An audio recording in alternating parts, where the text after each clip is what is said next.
A Thing of Beauty is written by John Keats, and he was he lived from 1795 to 1821, and he's said to be a British romantic poet. Although he was trained to be a surgeon, मतलब वो एक trained doctor थे वो, but he decided to devote himself wholly to poetry. But एक time ऐसा आया उनको लगा कि नहीं, बस मुझे तो पोइट्री ही लिखनी है, मुझे अपना सारा टाइम जो है इसी में ही स्पेंड करना है. So that's what he started doing. His secret is primarily to sway and delight the readers, lies primarily in the gift of perceiving the world and living his moods and aspirations in terms of language. तो वो जो है बहुत ही मतलब कहते हैं ना कि बहुत फील करते हैं हर चीज को, बहुत अच्छे से एक्सपीरियंस करके अपने मूड्स के साथ में, अपने एस्पिरेशंस के साथ में वो बहुत अच्छे से एक्सप्रेस कर पाते हैं. That is why we read John Keats even today. And this poem, उन्होंने एक पोम लिखी थी, Endymion, a poetic romance. This poem is based on a Greek legend in which Endymion, a beautiful young shepherd and poet who lives on Mount Letmos, had a vision of Cynthia, the moon goddess. The enchanted youth resolved to seek her out and so wandered away from through the forest and down under the sea. तो ऐसा कहते हैं कि ये Endymion जो था, he was a very young shepherd, बहुत handsome, बहुत ब्यूटीफुल था वो. और एक दिन उसने माउंट लेटमॉस पे उसको ऐसा लगा जैसे उसने सिंथिया को देखा. सिंथिया को मून गॉडेस कहते हैं अकॉर्डिंग टू ग्रीक माइथोलॉजी. तो उसको लगा कि बस मुझे अगर किसी से शादी करनी है, मुझे किसी के साथ अगर जिंदगी बितानी है, तो वो सिंथिया है. And he set out to seek her. और वो चल पड़ा उसे ढूंढने के लिए कि वो कहाँ मिलेगी.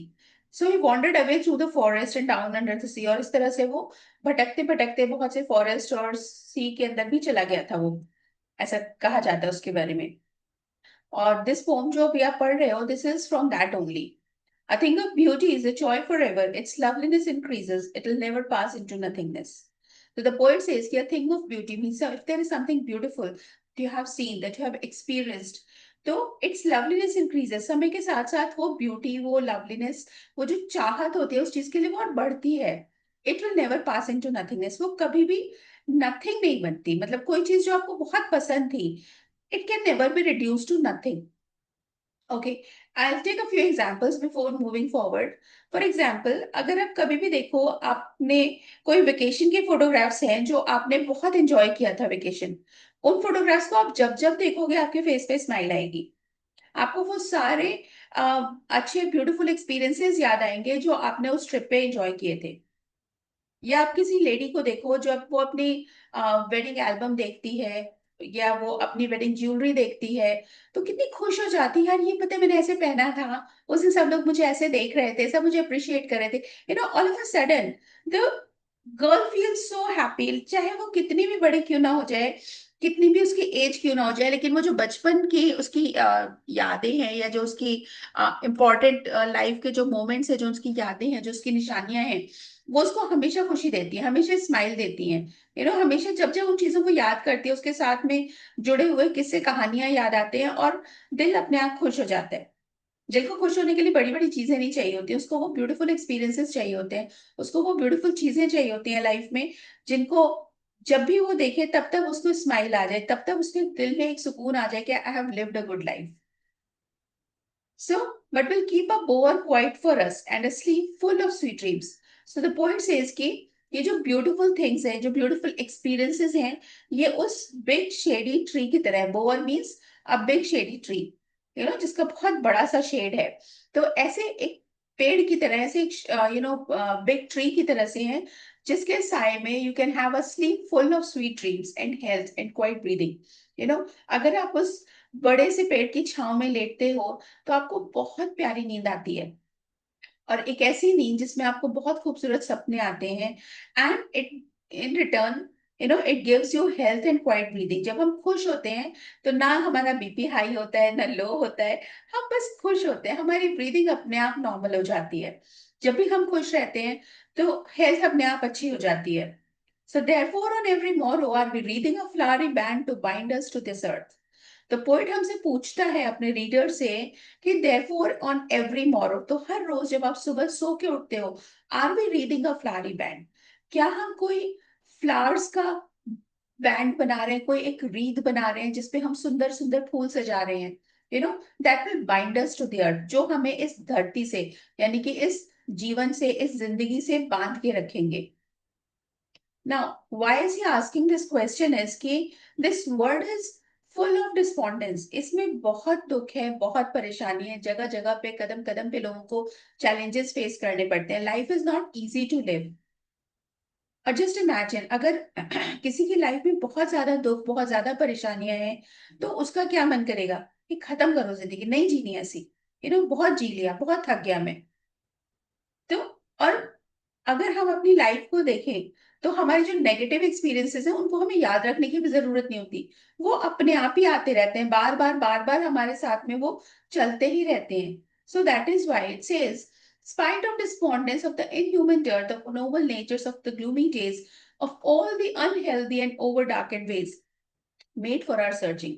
तो ये जीवन में जितना भी दुख है, जितनी भी परेशानियां हैं, जो इंसानियत की कमी है, ऑफ नोबल नेचर्स, इतनी कमी है कि हमें नोबल लोग बहुत कम देखने को मिलते हैं.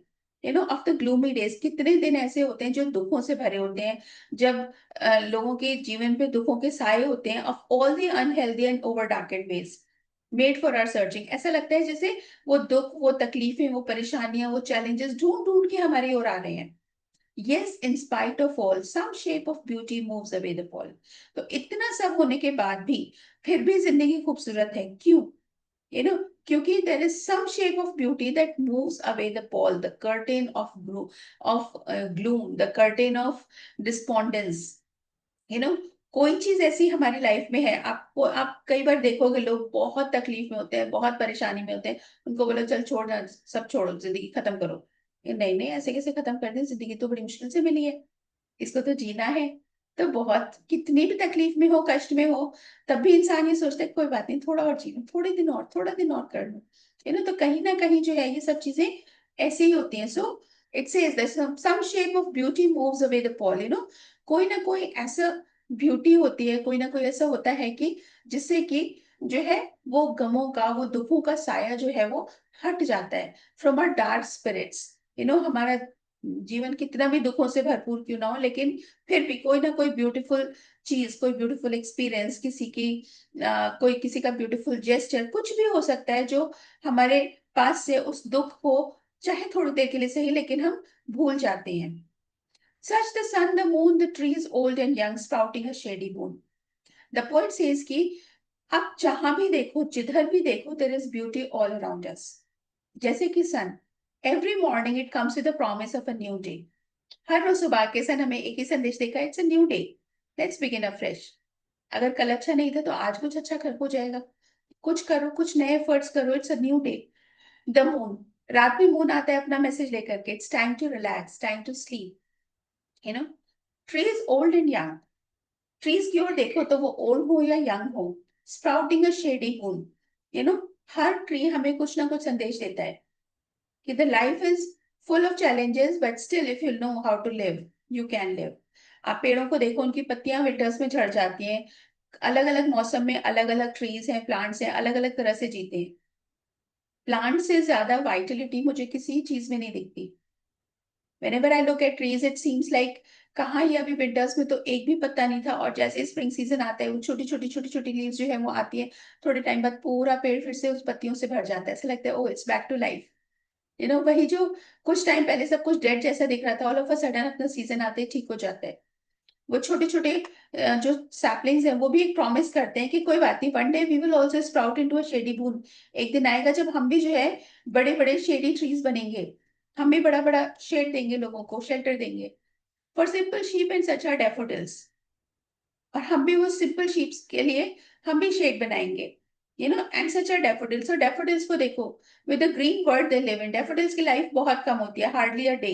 सुबह खिलते हैं, शाम तक मुरझा जाते हैं, बट फिर भी वो छोटा सा टाइम जो वो इस धरती पे रहते हैं, they spread cheer, they spread beauty, they spread happiness all around them. छोटे छोटे फूल जब हवा में लहराते हैं तो ऐसा लगता है कितने सुंदर लग रहे हैं. So that's again a promise of beauty, a promise of life, a promise of love. With a green world they live in and clear rills that for themselves a cooling covert make. और अगर आप देखो तो जिस green world में रहते हैं वहां पे जगह जगह पे क्लियर रेल्स हैं, पतली पतली सी स्ट्रीम्स बह रही हैं पेड़ों के बीच में से, फॉरेस्ट के बीच में से, that themselves a cooling covert make against the hot season. और जो क्लियर रेल्स हैं, चाहे कितनी भी गर्मी क्यों ना हो, कितना भी मौसम जो है समर्स का क्यों ना हो, लेकिन फॉरेस्ट के बीच में से कहीं से भी अगर वो पतली सी जो है वो रिल यानी कि छोटी सी रिवर, छोटी सी स्ट्रीम बह रही है, तो वो अपने आप ही अपने लिए कूलिंग को वर्ड बना लेती है। वहां पे अपने आप ही मौसम जो है वो चेंज हो जाता है, काफी ठंडा हो जाता है against the hot season, you know. गरम गरम कितनी भी गर्मी क्यों ना हो, लेकिन वहां पे एकदम मौसम चेंज लगता है। The mid forest brake rich with sprinkling of fair musk rose blooms. Forest के बीचों बीच आपको आपको बहुत खूबसूरत से वाइल्ड फ्लावर्स मिलते हैं, मस्ट रोज मिलते हैं, जिनकी खुशबू जो है वो दूर दूर तक हवा में बिखरी होती है। And such too is the grandeur of the tombs. और अगर ग्रैंडियर की बात करें, ब्यूटी की बात करें, तो हम मरने के बाद भी लोगों के लिए स्वर्ग ही चाहते हैं। तो such too is the grandeur of the tombs we have imagine for the mighty dead. हम ये मानते हैं कि जो भी मर गया है, जो भी इस दुनिया से चला गया है, वो स्वर्ग में गया होगा। He must be enjoying all the beauties of the heaven, all lovely tales that we have heard or read. वो सारी कहानियां जो हमने सुनी है, जो हमने पढ़ी हैं, they are like an endless fountain of immortal drink pouring unto us from the heaven spring। और ये जो इतनी सारी कहानियां हैं उनकी ब्रेवरी की, उनकी डेयरिंग की, ये सब कहानियां they are like an endless fountain of immortal drink. जैसे कि हेवन के ब्रिंक से ये कहानियां हम तक वो मैसेजेस ला रही हैं कि life is worth living and it is worth dying. तो लाइफ को ऐसे जियो कि आप जब इस दुनिया से भी जाओ ना, तब भी लोग आपको याद करें, आपकी कहानियां करें, आपके बारे में बातें करें।